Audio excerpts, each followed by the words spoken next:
Hello students, so now we are going to start in this lecture with the new unit D and F block elements, जिसमें हम first देखेंगे D block elements के बारे में और उसके बाद एफ ब्लॉक एलिमेंट्स। तो जैसा कि जनरली हमें पता है वो एलिमेंट्स जिनमें लास्ट इलेक्ट्रॉन एंटर करता है या जाता है n-1 d ऑर्बिटल में। n का मतलब है आउटर मोस्ट शेल और n-1 का मतलब है आउटर मोस्ट से एक अंदर की शेल। तो जिन भी एटम्स में ऐसा होता है तो उनको हम डी ब्लॉक एलिमेंट्स बोलते हैं और n-1 शेल को बोला जाता है पेनल्टीमेट शेल, या d ऑर्बिटल है तो पेनल्टीमेट d ऑर्बिटल।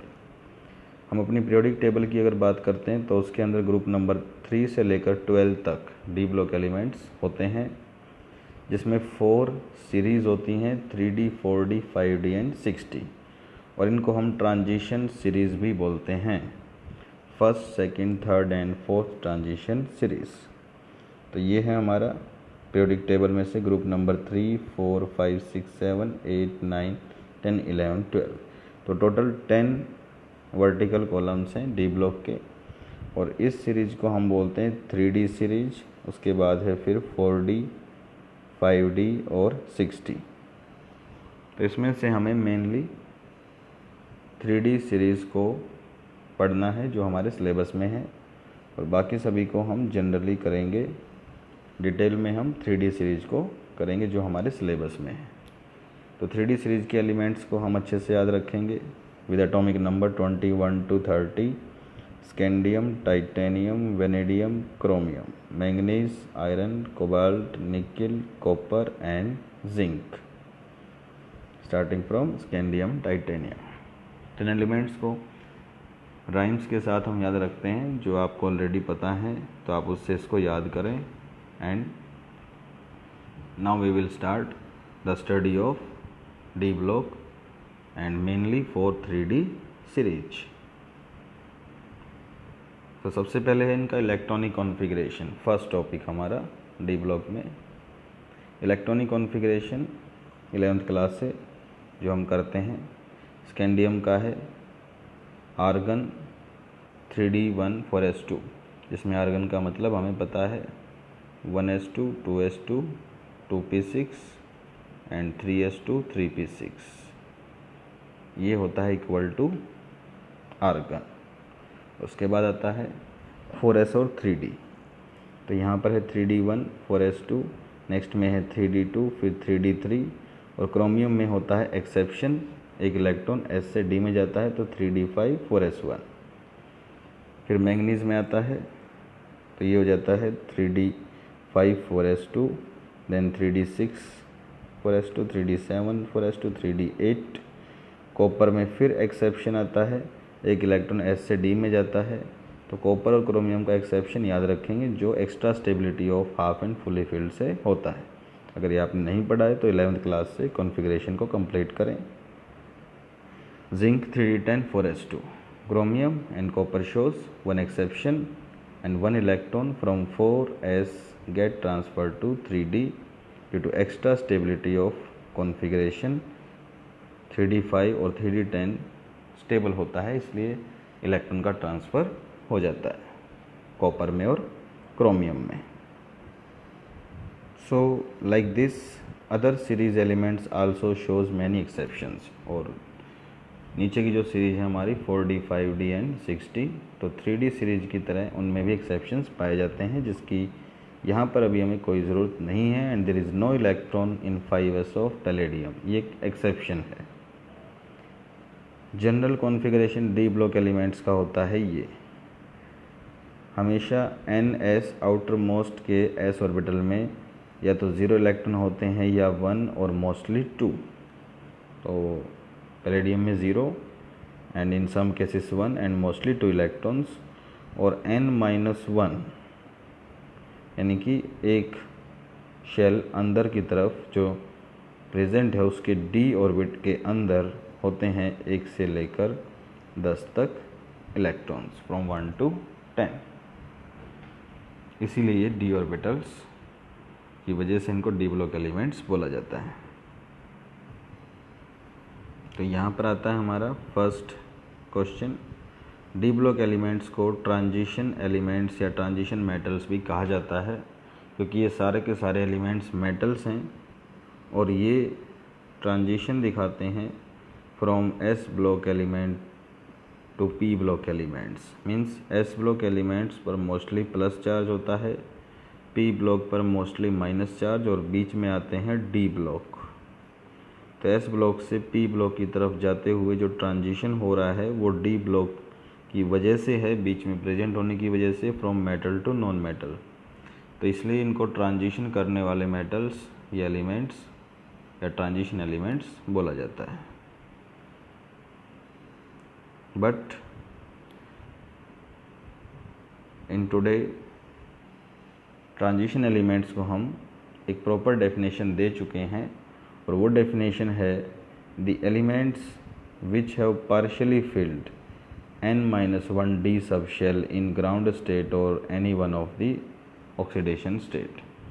तो लेटेस्ट डेफिनेशन के अकॉर्डिंग जिन एलिमेंट्स में n-1 d सब शेल अगर फुली फिल्ड नहीं है, पार्शियली फिल्ड है, तो उनको हम ट्रांजिशन एलिमेंट्स बोलते हैं।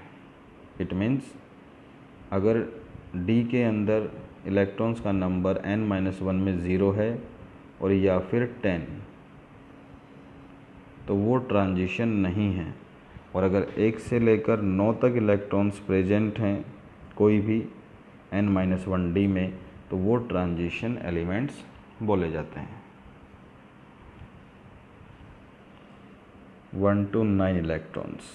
सो ग्रुप नंबर 3 से लेकर 11 तक ट्रांजिशन एलिमेंट्स हैं, बट जो ग्रुप नंबर 12 होता है जिसमें जिंक, कैडमियम और मरकरी प्रेजेंट हैं, they are not transition elements. T का मतलब ट्रांजिशन एलिमेंट्स। उनको हम डी ब्लॉक एलिमेंट्स बोल सकते हैं, बट उनको ट्रांजिशन एलिमेंट्स नहीं बोला जाता है। तो इसको हम एक्सप्लेन करेंगे। इन सभी एलिमेंट्स में आउटर मोस्ट शेल में एस में 2 इलेक्ट्रॉन्स और आउटर मोस्ट से अंदर डी के अंदर n-1 में 10 इलेक्ट्रॉन पाए जाते हैं। और डेफिनेशन के अकॉर्डिंग 1 से 9 यानी पार्शियल इलेक्ट्रॉन्स का होना ज़रूरी है। दूसरा, जब इन पर कोई चार्ज आता है तो वो हमेशा +2 चार्ज आता है और इलेक्ट्रॉन निकलते हैं एस में से, तो उस समय भी इनके डी में हमेशा 10 इलेक्ट्रॉन ही होते हैं। तो they always have 10 electrons and never have electrons in between 1 to 9 in stable form. तो इसीलिए इनको ट्रांजिशन एलिमेंट्स नहीं बोलते। Due to presence of fully filled D sub shell they can not be called transition elements, जो कि definition के according है। और ये है इनके कॉन्फ़िगरेशंस। जिंक का है 3d10 4s2 और जिंक 2+ का है 3d10 आफ्टर आर्गन। तो they do not fulfil the definition. But there is one more question कि जो ग्रुप नंबर 11 है हमारा, जिसमें कॉपर, सिल्वर और गोल्ड प्रेजेंट हैं, इनको ट्रांजिशन एलिमेंट बोला जाता है, और जबकि उनके पास भी डी में 10 इलेक्ट्रॉन्स प्रेजेंट हैं। तो उसका रीज़न हम देखेंगे। All these shows higher oxidation state. इनमें एक ऑक्सीडेशन स्टेट ऐसी आती है जो कि स्टेबल है और वहाँ डी में 10 इलेक्ट्रॉन नहीं होते। तो डेफिनेशन में यही था कि कभी भी अगर स्टेबल फॉर्म में 10 से लेस इलेक्ट्रॉन्स आ जाएं 1 to 9, तो उसको ट्रांजिशन बोलेंगे। जैसे कॉपर के अंदर ऑक्सीडेशन स्टेट है तो अलग कॉन्फ़िगरेशन है, और अगर नहीं है तो कॉपर का कॉन्फ़िगरेशन है 3d10 4s1, और कॉपर पॉजिटिव का कॉन्फ़िगरेशन है 3d10। तो इस स्टेट में तो ये नहीं है ट्रांजिशन। बट जब कॉपर 2+ होता है तो ये हो जाता है 3d9, और कॉपर 2+ आयन जो है वो एक स्टेबल आयन होता है। तो इसकी वजह से ये ट्रांजिशन कैटेगरी में आ जाता है। सो कॉपर 2 पॉजिटिव में D sub shell partially filled हो जाती है, तो इसलिए ये ट्रांजिशन एलिमेंट बोला जाता है। तो इस तरह से हमने कंप्लीट कर लिया है डी ब्लॉक एलिमेंट्स का इंट्रोडक्शन। और अब हम कंप्लीट करेंगे इसमें properties of D block elements, जिसमें होंगी atomic properties, physical properties, chemical properties, magnetic properties, coloured property, complex compound की property, catalytic property, interstitial compound property और alloys formation etcetera. So mostly इन प्रॉपर्टीज़ को हमारे सिलेबस में रखा गया है। So let us start with atomic properties. Atomic properties में है जैसे एटॉमिक और आयनिक रेडियस या एटम का साइज, जिसमें हम 11th क्लास में 3rd चैप्टर में से इसको कनेक्ट करके पढ़ते हैं। अगर उसको नहीं किया है तो आप एक बार उसको रिवाइज़ कर लें इसको टॉपिक को करने से पहले। जब हम टेबल में लेफ़्ट टू राइट जाते हैं तो जनरली साइज़ डिक्रीज़ करता है, बट डी ब्लॉक एलिमेंट में थोड़ा सा एक्सेप्शन पाया जाता है कि फर्स्ट डिक्रीजेस। यहाँ पर 3D सीरीज़ के लिए एटॉमिक नंबर के साथ रेडियस को दिखाया गया है। तो एटॉमिक रेडियस जो है वो डिक्रीज़ करती है यहाँ तक up to midway, and after that decrease slowly. उसके बाद बिल्कुल आराम आराम से डिक्रीज़ करेगी and then get increase in the end, और लास्ट में जा कर के जो है साइज इंक्रीज़ कर जाता है। और सभी सीरीज़ में ऐसा ही है, ये 4D में, ये 5D में और ये 6D में। और डाउन द ग्रुप जो है साइज़ इंक्रीज़ करता है। तो यहाँ भी हम देख रहे हैं कि 3D से बड़े साइज़ के हैं 4D, उससे बड़े साइज़ के होंगे 5D, और उससे ऊपर की तरफ साइज़ आ रहा है 6D में। और 5D और 4D का जो साइज़ है वो ज़्यादा क्लोज है in comparison to 3D and 6D। तो इन सभी चीज़ों को हमें एक्सप्लेन करना पड़ेगा, और यहाँ से हमारे कुछ क्वेश्चंस बन जाते हैं कि लास्ट में साइज़ क्यों इंक्रीज़ कर गया, 4D 5D का साइज़ इतना नज़दीक क्यों है, और left to right size decrease करने का रीज़न जो है वो ऑलरेडी 11th क्लास में हो चुका होता है। तो हमें इन दो चीज़ों को पढ़ना है, लास्ट में साइज़ क्यों इंक्रीज़ कर गया और 4D और 5D का साइज किस लिए इक्वल है, ऑलमोस्ट इक्वल। तो ये रीज़न है, जनरली साइज डिक्रीज़ करने का कारण होता है increase of nuclear charge. Nucleus का जो चार्ज है, प्रोटॉन्स का नंबर, वो जब इंक्रीज़ करता है तो साइज़ डिक्रीज़ करता है due to attractions. But in case of D block elements, जब हम लेफ़्ट टू राइट जाते हैं तो डी के अंदर इलेक्ट्रॉन्स का नंबर इंक्रीज़ करता है। स्कैंडियम में डी में 1 इलेक्ट्रॉन होता है, फिर टाइटेनियम में 2, वेनेडियम में 3, क्रोमियम में 5, मैंगनीज में 5, फिर आयरन में 6। तो इस तरह से डी के अंदर इलेक्ट्रॉन्स का नंबर लास्ट तक आते आते वो डबल होना शुरू हो जाता है। सो एक्चुअली यहाँ पर जो इलेक्ट्रॉन्स इतने सारे एक ही सब शेल के अंदर आएंगे, तो कुछ समय बाद मिडवे के बाद उनका एक दूसरे के साथ रिपल्शन शुरू हो जाता है, और उन रिपल्शंस की वजह से जो साइड है वो साइड्स एक्सपेंड करेंगी, और जिसके साथ साइज भी जो है वो बढ़ जाएगा। तो रीज़न है large number of electrons due to increase in number of electrons in the sub shell, shielding of outer shell electron increase. तो आउटर मोस्ट शेल जो होंगे इससे बाहर, उनको ज़्यादा रिपेल करना शुरू कर देंगे, क्योंकि डी सब शेल एक बड़ी सब शेल है, तो साइज जो है वो इंक्रीज़ करेगा। तो इससे न्यूक्लियर चार्ज का इफ़ेक्ट जो है वो कम हो जाता है, न्यूक्लियस उनको अट्रैक्ट नहीं कर पाएगा रिपल्शंस की वजह से आफ्टर मिडवे, क्योंकि मिडवे के बाद इलेक्ट्रॉन्स का नंबर 5 से ऊपर 6, 7, 8 हो जाएगा एक ही सब शेल के अंदर। तो रिपल्शंस की वजह से एंड के अंदर लास्ट में जाने के बाद जब जिंक की बारी आती है तो डी के अंदर 10 इलेक्ट्रॉन्स हो चुके होते हैं, जो बहुत ज़्यादा रिपल्शंस करते हैं आउटर इलेक्ट्रॉन्स के लिए। तो इसीलिए जिंक का जो साइज है वो कॉपर से बड़ा है, जबकि नॉर्मली होना चाहिए था उसको छोटा। So this is due to strong shielding of d electrons with excess of electrons. But जब हम एक ग्रुप में ऊपर से नीचे की तरफ आते हैं तो साइज इंक्रीज करता है शेल नंबर्स इंक्रीज करने की वजह से। जो नंबर ऑफ पीरियड होता है किसी एटम का तो उतने ही उसमें नंबर ऑफ शेल्स होते हैं। बट हमने देखा कि साइज ऑफ 4D और 5D सीरीज जो हैं वो ऑलमोस्ट सिमिलर हैं। इसका रीज़न ये है कि 4D से जब 5D सीरीज में आते हैं तो बीच में 4f ऑर्बिटल्स आएंगे फर्स्ट टाइम, उससे पहले f ऑर्बिटल नहीं होता, क्योंकि 4D के बाद आता है हमारा 5s और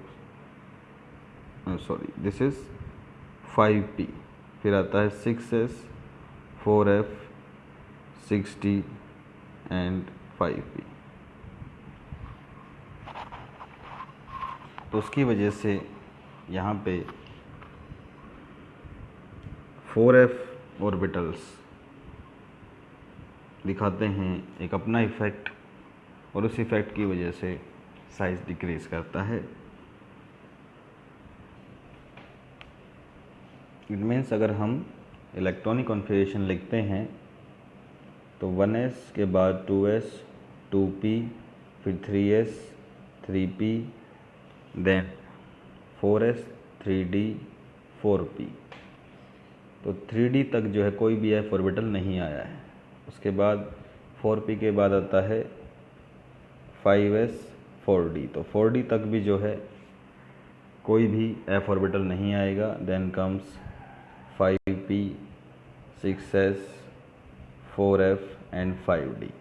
तो जब 5d तक हम जाते हैं तो फर्स्ट टाइम f ऑर्बिटल्स आ जाते हैं, और f ऑर्बिटल्स का साइज काफ़ी लार्ज होता है और उनकी जो शील्डिंग है वो बहुत पुअर होती है। तो साइज ऑफ 5D एलिमेंट्स जो है वो डिक्रीज कर जाएगा ड्यू टू लेंथेनॉइड कॉन्ट्रैक्शन। तो लेंथेनॉइड कॉन्ट्रैक्शन का मतलब होता है कि 4f के अंदर जो इलेक्ट्रॉन्स आएंगे वो हैं 14, और वो इलेक्ट्रॉन्स रिपल्शंस बिल्कुल नेग्लिजिबल करते हैं,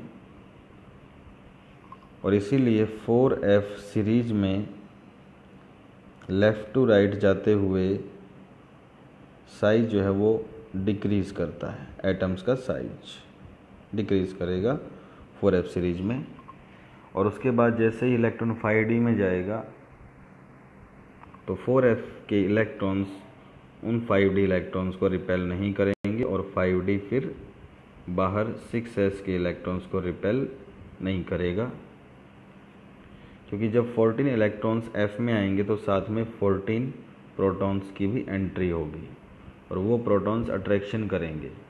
बट जो 14 इलेक्ट्रॉन्स हैं f के वो रिपल्शंस नहीं दिखाएंगे, तो अट्रैक्शंस का अमाउंट ज़्यादा हो जाता है जब इलेक्ट्रॉन्स f में प्रेजेंट हों। तो इसको हम लेंथेनॉइड कॉन्ट्रैक्शन बोलते हैं कि decrease in size due two electrons in f, और इसीलिए इसको हम जो है f ब्लॉक एलिमेंट्स में एक बार फिर से स्टडी करेंगे। इस टॉपिक का नाम होगा लेंथेनॉइड कॉन्ट्रैक्शन।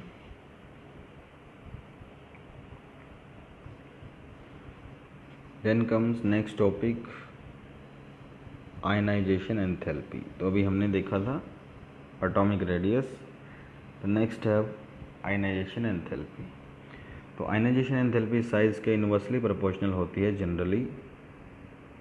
तो लेफ़्ट टू राइट जाते हुए आयनाइजेशन एंथैल्पी इंक्रीज़ करती है, और ऊपर से नीचे अगर हम आते हैं किसी ग्रुप में तो आयनाइजेशन एंथैल्पी डिक्रीज़ करती है, because this is opposite to size. तो इसके लिए भी थर्ड चैप्टर जो है 11th क्लास में वहाँ से हम इसको पढ़ते हैं। इसका रीज़न कि generally ionisation enthalpy increase left to right. due to decrease in size.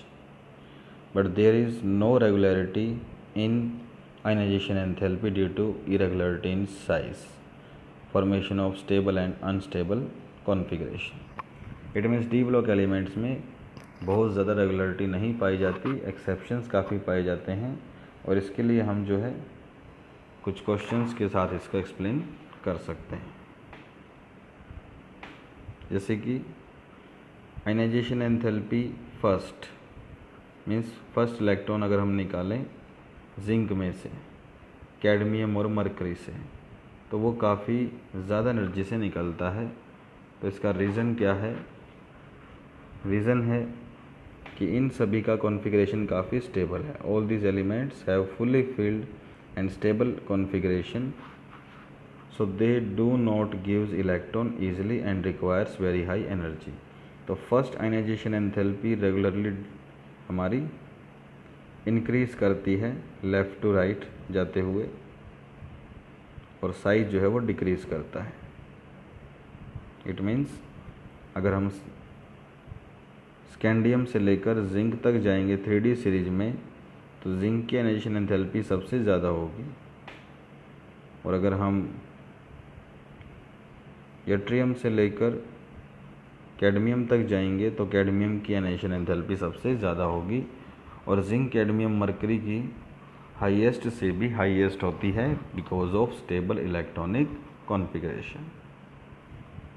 But अगर हम बात करें सेकेंड आयनाइजेशन एंथैल्पी की, तो मैंगनीज की क्रोमियम से कम पाई जाती है, बिकॉज मैंगनीज का कॉन्फ़िगरेशन है 3d5 4s2। एक इलेक्ट्रॉन निकलने के बाद ये हो जाता है 3d5 4s1, और यहाँ पर हमने दी फर्स्ट एंथैल्पी, और अगर सेकेंड एंथैल्पी हीट इसको मिलेगी तो इससे हो जाएगा Mn2 और कॉन्फ़िगरेशन हो जाएगा 3d5। तो 3d5 स्टेबल कॉन्फ़िगरेशन है, और स्टेबिलिटी गेन करने के लिए बहुत ही लेस एनर्जी की ज़रूरत होती है। तो मैंगनीज की सेकेंड आयनाइजेशन एंथैल्पी लोअर होगी, जबकि क्रोमियम में कॉन्फ़िगरेशन होता है 3d5 4s1।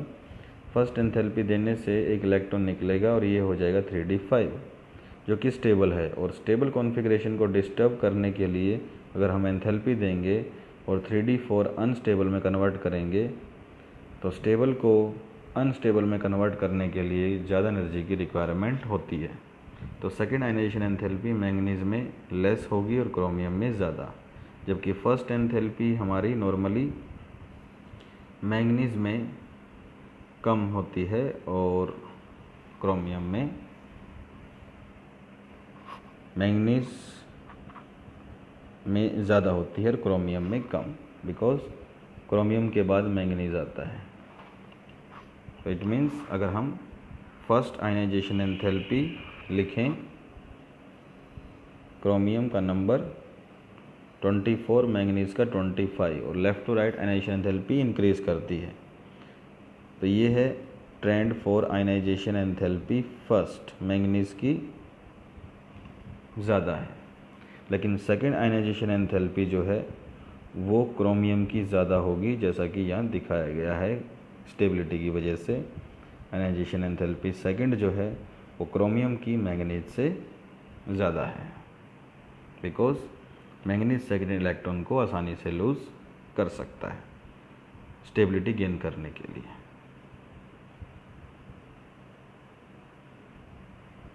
Then comes third ionisation enthalpy of iron is less than manganese. Manganese के बाद आयरन आता है, तो जनरली आयरन की आयनाइजेशन एंथैल्पी मैंगनीज से ज़्यादा होती है, ionisation enthalpy first as well as ionisation enthalpy second. लेकिन थर्ड आयनाइजेशन एंथैल्पी जो है वो मैंगनीज की ज़्यादा होगी देन आयरन। तो यहाँ पर भी हम कॉन्फ़िगरेशन देखेंगे। अगर आयरन का कॉन्फ़िगरेशन है 3d6 4s2, एक इलेक्ट्रॉन निकालने के लिए फर्स्ट एंथैल्पी देंगे तो 3d6 4s1 हो जाएगा, सेकेंड एंथैल्पी देंगे एक और इलेक्ट्रॉन निकलेगा तो 3d6 हो जाएगा। और अब अगर इसको हम एक और एंथैल्पी दें तो ये 3d5 हो जाएगा, जो कि स्टेबल है, और स्टेबिलिटी गेन करने के लिए फिर से लेस एनर्जी की रिक्वायरमेंट होगी आयरन को, और फर्स्ट और सेकंड में हाई एनर्जी की रिक्वायरमेंट है।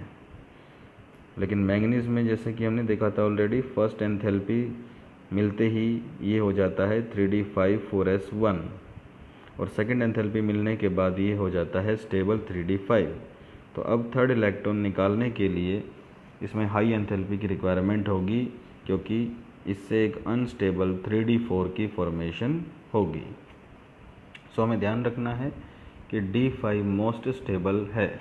अगर d5 बनेगा तो आसानी से बनेगा, और अगर इससे कुछ और इलेक्ट्रॉन निकल कर d4 अगर बनेगा तो उसमें ज़्यादा एनर्जी की रिक्वायरमेंट है। और अगर d6 से d5 की फॉर्मेशन हो रही है तो वो आसानी से होगी। तो आयरन में d6 से d5 बनेगा, लेस एनर्जी रिक्वायरमेंट, और मैंगनीज में 5 से 4 होगा तो हाई एनर्जी रिक्वायर्ड होगी।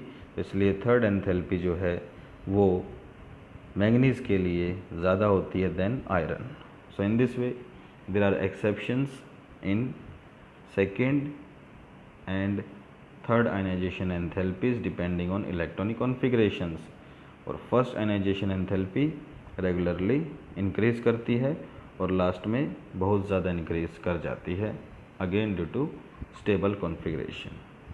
So in this way we have completed 2 properties, and next property will be done in next lecture. Thank you.